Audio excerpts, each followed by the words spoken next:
এ পর্যন্ত নিজের জন্য কিছু চিন্তা করে নাই, যা যখন যেটা চাইছি তখনই সব নিজের একদম নিঃস্ব করে শেষ করে দিয়েছে সব।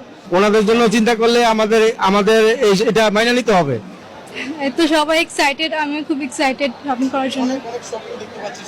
হ্যাঁ আলহামদুলিল্লাহ, মন ভরে করা হয়েছে। এভারেজলি আলহামদুলিল্লাহ ভালো, 20,000-এর মতো হয়েছে। বাজেট আব্বু ডিসাইড করেছে, তো 20,000-25,000-এর মধ্যেই ছিল। তো সবার মিলে ফুল ফ্যামিলি সবাই আসছি, শুধু বড় বোন বাদে, বড় বোনের বিয়ে হয়ে গেছে, সবাই আসছে একসাথে।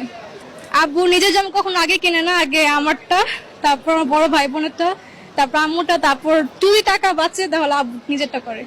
আমরা অলওয়েজ চেষ্টা করি আব্বুর জন্য একটা ছোটখাটো গিফট আগে থেকে রেখে দেওয়ার জন্য, কারণ আব্বু নিজে থেকে কখনো কিছু কিনে না, তাই আমরা আগে থেকে আব্বুর জন্য ছোট্ট একটা খাটো গিফট কিনে রেখে দেই, যাতে পরবর্তীতে আব্বুকে দেওয়া যায়। আব্বুর জন্য একটা ছোট্ট স্যাক্রিফাইস আমরাও করি, শুধু আব্বু না।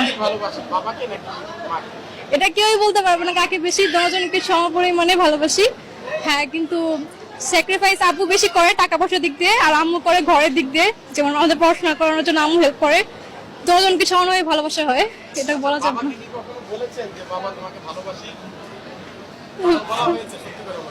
না সত্যি ভালো ভালো আছেন আপনি? জি, মেয়ের কথা শুনে হ্যাঁ। আচ্ছা, এই যে আপনি পরিবারের সবার জন্য শপিং করলেন, বাট আপনি সবার পরে কিনলেন কেন?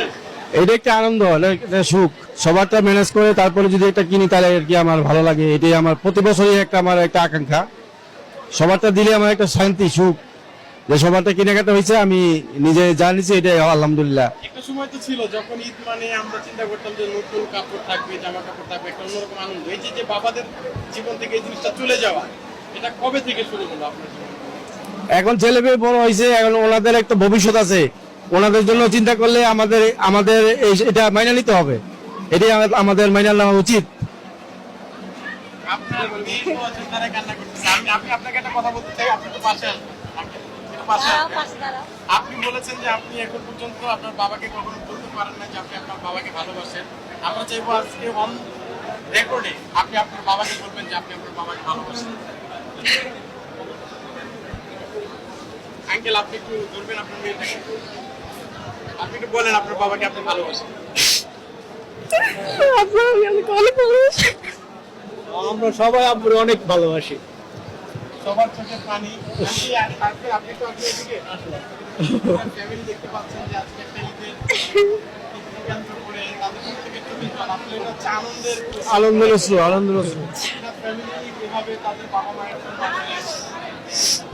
আন্তরিক হওয়া উচিত। আপনি তো আপনার বড় ভাই। হ্যাঁ, আপনি হচ্ছে বড় ভাই, আপনার বাবাকে নিয়ে একটু সত্য কথা বলেন। আব্বু হচ্ছিল যে ছোটবেলা থেকে অনেক কষ্ট করে বড় হয়েছে, কিন্তু মানে হচ্ছিল যে নিজের যে কষ্টের, যে এত কষ্টের উপার্জনের টাকা, কখনো চিন্তা করেন যে কত বাকি আছে, যা যখন যেটা চাইছি তখনই সব নিজের একদম নিঃস্ব করে শেষ করে দিয়েছে সব। এ পর্যন্ত নিজের জন্য কিছু চিন্তা করে নাই। এটা সুখের কান্না, খুশির কান্না, ছেলেমেয়েরা বাপের এত অ্যাপ্রিসিয়েট করে, এই জন্য আর কি। এই আর কি, আমাদের পরিবারটা অনেক খুশির পরিবার, সুখের পরিবার।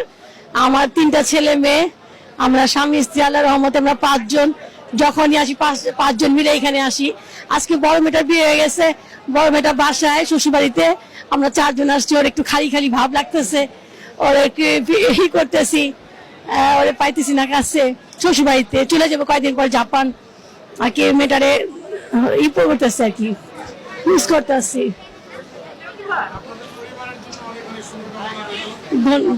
প্রত্যেকেই যে জিনিসটা দেখলাম পরিবারের প্রতি একটা ভালোবাসা, আমরা দোয়া করি যেন এটা সারা জীবন থাকে আপনাদের মাঝে। ধন্যবাদ।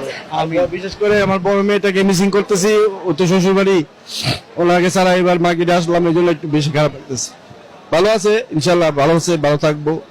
ওর জন্য কেনাকাটা করেছি।